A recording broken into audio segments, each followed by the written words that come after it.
Hey everybody, welcome back to our YouTube channel. I'm just gonna hop on here real quick, hopefully keep this video below like 5 minutes or so. But TikTok only gives me a total of 3 minutes because I'm not very, I'm just learning the ropes over there. So I don't have more than 3 minute button on mine yet. So something that I touched on over there this morning was on a few negative comments about how we're sick and disgusting for AIing our dogs, and that there's too many mangy dogs in the world, so we shouldn't be breeding. Okay. Let me just start. I love shelter dogs. I really, really do. And any of you guys out there that have a dog you adopted from a shelter or a mutt or whatever, I bet it's one of the best dogs, the best pets, best friend you've ever had.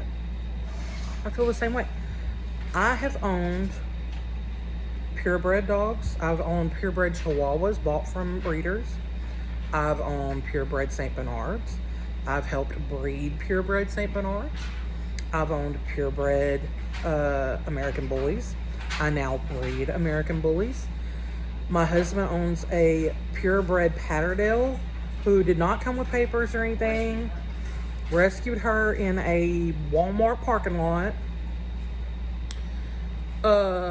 My baby, my third child, Negan, I'm sure y'all have seen him on here, Negan Andrew, is a Staffordshire Terrier. My best friend gave him to me to give to Cody as a Christmas present, and then Negan and I just bonded. But in the course of my life, I have also had a whole bunch of strays. I have lived out in the country for the majority of my life, be that from my hometown, where we live now. Like, I have been a country girl my whole life.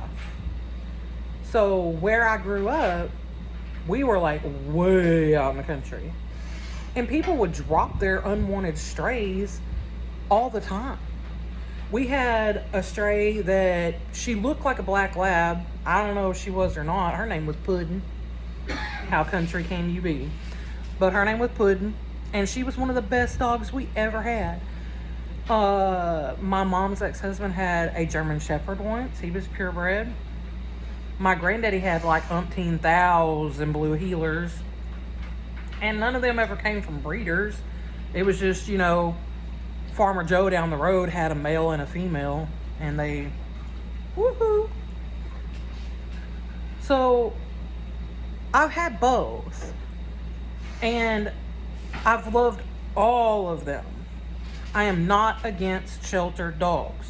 I am not against mutts or whatever you want to call them. However, I'm very passionate about the breed of American Bullies.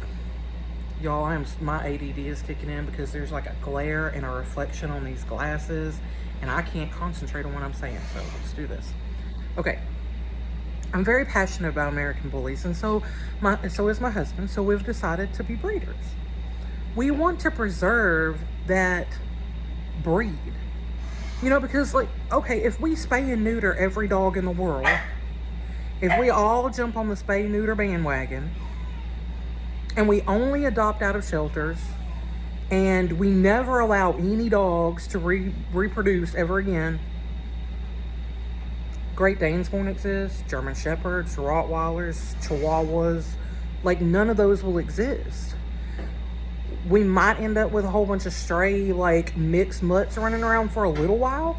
And then, 100 years from now, your great-great-great-great-grandbabies won't know what a dog is. Because they won't have pet dogs. I'm getting way off topic, okay? I was fixing to go off on a little soapbox tangent. That might seem far-fetched to y'all, but I'm just saying, we can't spay and neuter everything. We want to preserve the American Bully breed. We want to breed for a consistent breed standard. We want to breed quality dogs. And the upside of buying from a reputable breeder is, number one, you know that your dog was bred by people who truly, truly care about the dog, and they've taken care of the dog. They've taken care of the mama's health, the daddy's health, the baby's health. They've given them all their shots. They've wormed them. They have socialized this dog. Number two, when you have a pedigree, you can look back and see how that dog, the temperament of that dog's parents and grandparents and great-grandparents, and how all of those dogs conformed to the breed standard. You can see if they had any congenital defects. Of course, they shouldn't have been bred if any of that ever showed up. But, you know, sometimes you breed dogs and then many, many generations later, you realize there's been this silent congenital thing that just didn't show up yet. You can see where that came from. Now, that shouldn't be the case in purebreds. We should be breeding, we should be testing and making sure that we're not passing on those things, but it does happen. But with purebreds, you have like a 90-something% chance that your dog's not going to have those congenital defects. Now, yes, every dog is going to have things that come with old age, or, you know, they could get cancer or stuff like that. But we breed for the purpose of not passing on hip dysplasia, congenital heart defects, heart murmurs, you know, problems with their knees or elbows. Like, we purposefully look into the genetics of these dogs. We health test them. We follow their pedigrees. We match up their pedigrees when we decide a breeding, in order to stay responsible and breed really healthy companions that are going to be with you for the rest of their natural life. And I'm talking 10, 15 years on American Bullies. We want to breed for that quality, for people who value a good quality purebred dog.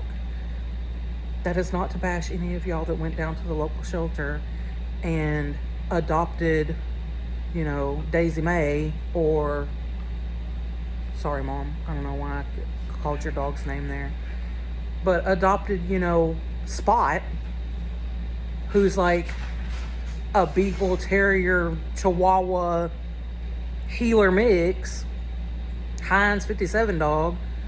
I'm sure that's a wonderful pet for you. That was what fit your family. But there are those of us who prefer a dog that we can trace their lineage and know what we're getting, what to expect, and know that that dog is going to be healthy and a part of our family for the next 10 to 15 years. This video went a whole lot longer than I thought it would, because I have ADD. And I'm crazy. And I'm long-winded. I come from a very long line of talkers.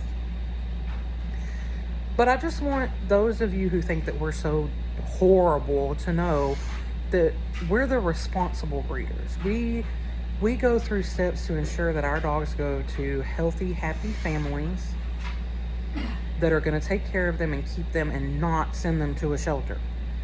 We support our local shelter. There's a shelter a few towns over from us. Again, we live way out in the country. There's less than 2,000 people in this town. We don't have a dog shelter in our town, but a couple of towns over we do. And I've donated time, money, and dog food to that place. So I'm not part of the problem. Stop telling me I'm part of the problem. I'm not. I promise you I'm not. Anyway. Love shelters, love shelter dogs, support them, but I also breed quality, purebred American Bullies. So get off my back, Karens.